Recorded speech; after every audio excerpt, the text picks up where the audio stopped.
Why did Tynwald pick one of the highest years for the greenhouse gas emissions as the baseline on which future emissions reductions are referenced? We'll hear from the Tynwald Questions session and Minister Barber later. First, though, the government's transport strategy was merely noted by our politicians in Tynwald in October. Where does that leave the strategy? DOI Minister Michelle Haywood explains. We got it through in the end. We only put it into receive because actually we didn't even necessarily need to bring it through to Tynwald at all, but I thought it was important to let members have a debate and have a say about what was in there. You got quite a lot of criticism from your predecessor, Tim Krukle. He basically had a number of concerns about the strategy. And then in your winding up speech, you pointed out that he'd signed it off. Yes, July 2024, he signed off the draft strategy, which was not substantively different to the one that we ended up with in the final version. Well, I think it was version 10 by the time we published it, for correcting bits of the text along the way. And there was, I think, a couple of toned down messages in there rather than big aspirations about discourage private car use. I just changed it to provide viable alternatives because I decided a carrot was much better than a stick approach. But he signed off on not only the draft strategy but also the consultation that ran in the summer of 24 as well. And I provided him with a copy of the pink paper this morning because he challenged me last night to say he'd never had anything to do with it, but he clearly had. So, talking specifically then about the strategy, what actually is in it? What is going to change in terms of the lives of people on the Isle of Man as a result of this strategy? As a result of this strategy, not very much at all. What it does is it sets an overarching approach to how we'll deal with all the sector-specific strategies. So we're currently working on a bus strategy and a rail strategy. There's a harbour strategy in the way as well. So all of those operational aspects will have daughter strategies that cover what they're doing, but they will all come under the umbrella of being safe and accessible and sustainable and equitable. And so everything that we're doing within those daughter strategies is built around those four key strands. There was some criticism, well, quite a bit of criticism, as is often the case in debates in Tynwald, not least that there wasn't much mention of car. Now, Paul Crane suggested, indeed, that carbon appeared more often than car. I mean, you seem to pick him up on that, but certainly the view was that some of the big issues, for example, traffic coming in and out of Douglas, things like that, don't appear to have been addressed specifically in this strategy.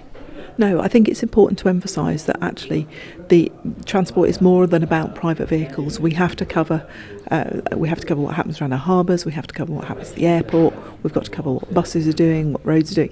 You know, it is more than about private cars. They are important, and we need to look at how parking can be best improved. We need to look at things like parking motorhome around residential areas. All of those things are important, but this overarching umbrella strategy looks at having a coherent approach to our transport. So this has nothing to do with the Minister for Infrastructure having a mad anti-car agenda? No, quite the opposite. I admitted in the debate, I've got a car, I like driving my car, I like driving on the island's roads. I want the roads to be as safe as they can. I know that the technology in my car, it's an internal combustion engine, is becoming obsolete technology, and I referenced this when I spoke, that actually it's international decisions, such as stopping manufacturing internal combustion engine vehicles, that will drive some of our future direction, and we haven't necessarily landed on where that future direction and what those future technologies are yet. We're waiting for markets to mature a little bit, and then we'll make the move. I suppose I ought to mention, because there's been a little bit of a spat on social media about this, when is a school bus closure not a school bus closure? You did say that school bus services would cease, or words to that effect. But what you didn't say that there wouldn't be was that there wouldn't be a school bus service as such. Yeah, so it was trying to point out that there are some places where school buses, we designate them as school buses, we send them to do a school bus run, and actually they could easily be a service bus provided on that route. And then once the children are dropped off, it's got the whole route to run back to the depot or wherever it's going, that actually it would be better if we could work out our network so that we're using service buses rather than dedicated school buses. There are some routes where that won't be possible because of capacity issues, and we know that we need to put some double-deckers onto routes that are currently run by single-deck bus, and I'm hoping that will be sorted in the very near future. But actually what we need is a whole strategic look at our bus network to make sure that we are providing as many opportunities for the bus. And I think my comments were in response to, there are buses that go past Hayward Court, but they go down to the school and drop children off, and then they come back past empty. And it's not that there will be a regular route coming past there, but the challenge is absolutely right, that it seems insane to have a bus going back past a residential care home empty, where you could actually put people onto that bus and incorporate it as part of the route. So some of this is in the bus strategy. It's about being smarter about how we manage our bus network to make sure we can give the opportunity to as many people as possible to get on as many buses as possible. So I'm definitely not axing bus services for schools. It is a really key part of what buses are there to do, but they may not be specific bus services anymore. They may be service buses. Specific school buses. Yeah. I suppose it's not really a bad idea, is it, to take a bus that could well be half empty and allow members of the public to use it? Well, it's one of the bits in the transport strategy is about making sure that we use our assets to the best advantage. So I don't want buses travelling around empty if there's possibly a way that we could have got passengers on it and it's convenient for them to get wherever the bus is headed. And so we need to look at that and how we really, really do, I hate the term sweat the assets, but how we really use our assets to our best advantage. Buses are very expensive bits of kit that we invest in. We've got some very skilled drivers who are absolutely excellent at moving people around safely on the island, and for them to be doing trips when there's nobody on board and they've got not in service on the front of the bus, we need to minimise those options. So then, just to finish off in terms of the transport strategy, I mean, it's not an all-encompassing transport strategy in that it is how people get around when they're on the island, not how they get to and from the island. But I guess it will tie in with how people get to the ports of exit and entry. It does. I mean, so the DOI view on the airport is we provide the infrastructure at the airport on the land side, and obviously there's the Strategic Air Services policy, which is held by DFE, that governs what's happening in terms of the business of the flights going in and out. And we know there's considerable work that's been done around that, and obviously we have to provide the best environment we can, and our colleagues at DFE will support that side of things. Conversely, you look at harbours and the steam packet company are there delivering our freight and our passenger transport. The DOI is currently in the sea services agreement negotiations with the steam packet. They're our partners in delivering this, but the DOI's responsibility is to make sure that harbour infrastructure is there, ready and working and serving the needs that are there. So the overall transport strategy recognises our responsibility in all of these things, and I'd like to link all of those things then into a good bus service that transports people around at the right time and provides the right level of service. So all of that hangs together and has to be coherent, but we do have specific responsibilities in there. That was Russian MHK Michelle Haywood. Chris Thomas was active as ever in last month's Tynwald and moved an amendment to the transport strategy motion. Your amendment was that the transport strategy be noted rather than received. Yeah. Well, received is practically the same as noted, surely. Yeah. But the issue was that the transport strategy was written in a way that, although it was being presented to Tynwald as received, it looked like we were approving the outcomes that were described in it. It looked like we were approving the vision that was in it. It looked like we were approving the strategic aims and the strategic programmes. So the department had presented a document that in the olden days, when the procedures, notes for how to present reports to Tynwald from council and ministers and government were followed, they could never have been introduced to Tynwald as a report to be received. And then when the minister started speaking, she started talking about adopting it, and she started talking about it acting as an implementation plan. So the motion that I put down on the Register of Business and on the order paper, just to note it, became even more important because she obviously wasn't thinking of it, and the department weren't thinking of it as just a received document. They were thinking of it as an implementation plan, as the strategic aims and programmes were adopted. So it has only been noted now. And I also took it on myself to put on the order paper the August 2021 transport strategy that Minister Baker at the time had prepared just before the election, which didn't get discussed in Tynwald, so that's now been noted by Tynwald as well. And also, a big thing for Minister Hayward is that there are daughter strategies to the new plan. We're discussing another couple of those today in the motion that I've got. That's Thursday, and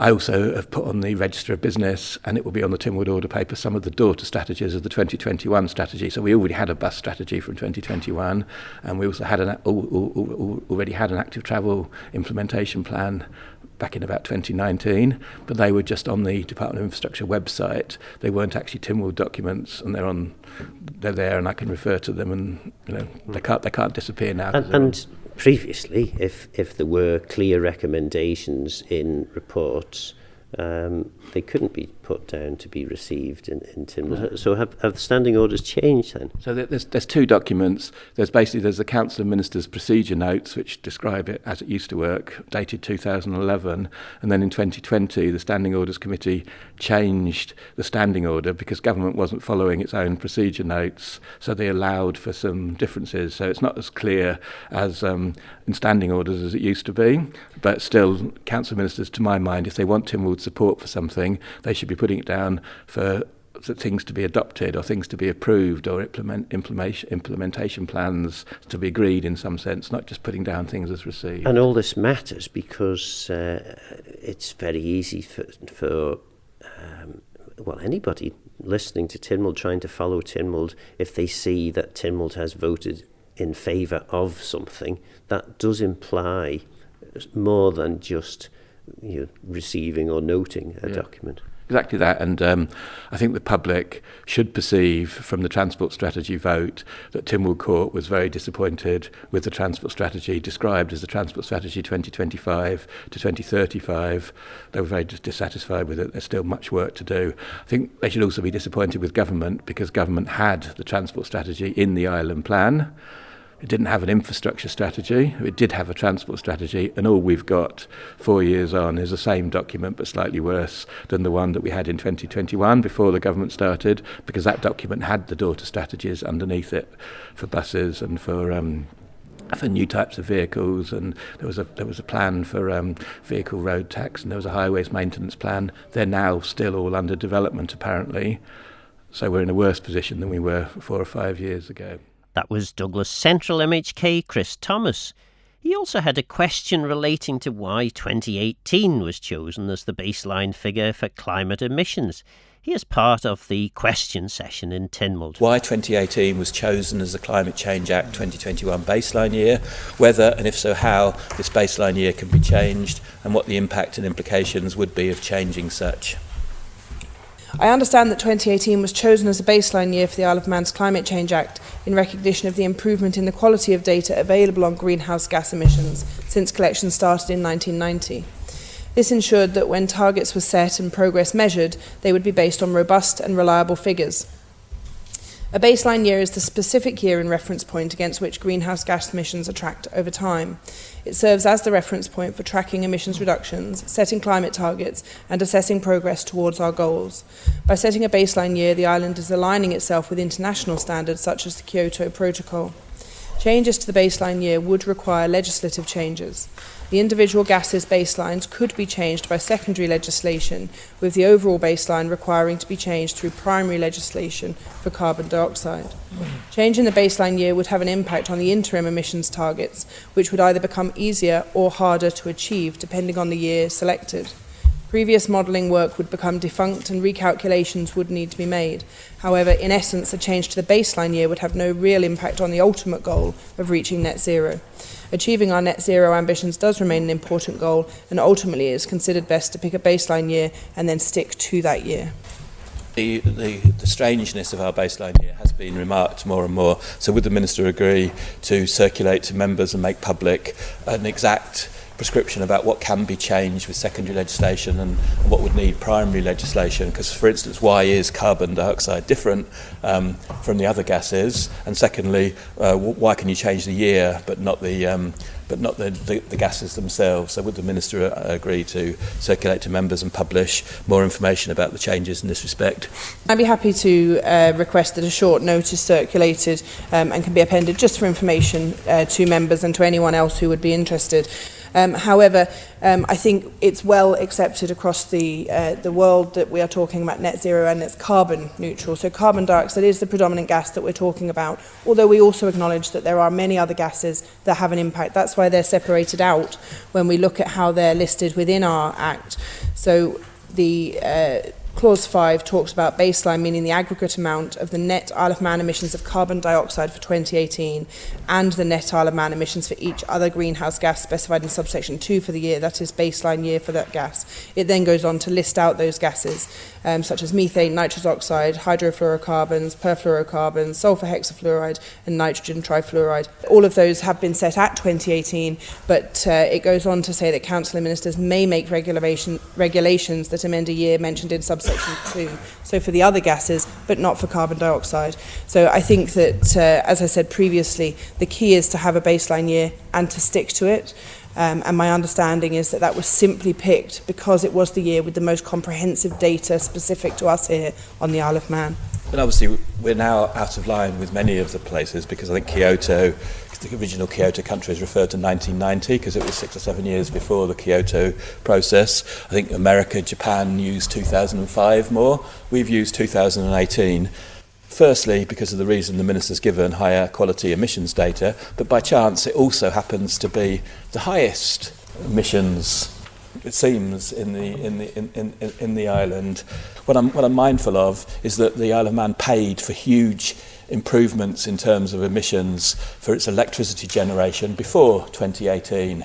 Its farming changed hugely before 2018, so it might be helpful to at least capture some of our success, our great success, the way that the UK has done by changing the baseline data. Thank you. And actually the latest emissions graph, as the Honourable Member did talk to, actually would suggest that our highest year was in 1999, so not 2018. As I say, my understanding is this was done simply because it was the most comprehensive available data. We do have additional information now, and as much as, I think I accept that there are industries that I've talked to who would appreciate being able to go back further and tell the story around what they had achieved prior to the date of 2018. I think there is already work we can do to tell that story without going down the route of spending money that I think would be better placed supporting those industries in additional work in terms of our journey to net zero. Supplementary, Ms Lord-Brennan. Thank you, Mr President. As the targets are driving everything, are we not just making things a lot more difficult for ourselves, by not taking account of the progress already made? Thank you, Mr President. So according to the graph I have, 1990 was lower than 2018 in terms of the statistic we have. So in fact, we would be making, our interim targets at the minute, we would be coming then from a lower base to where we're at. So I think that's the point, depending which year you pick, whether you pick 1990, whether you pick, according to the graph, I have 1999 with the highest.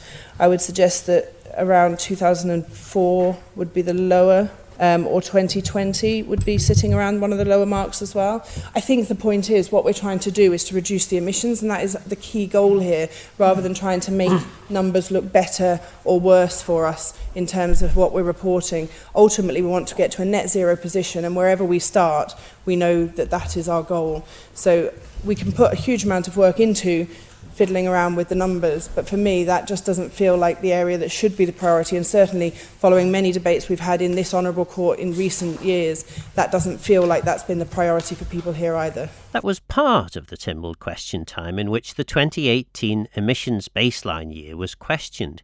I talked about the question with Minister Barber after question time had finished. You had what appeared to be a fairly innocuous question from Chris Thomas relating to the Climate Change Act and the baseline year that was picked, which was 2018.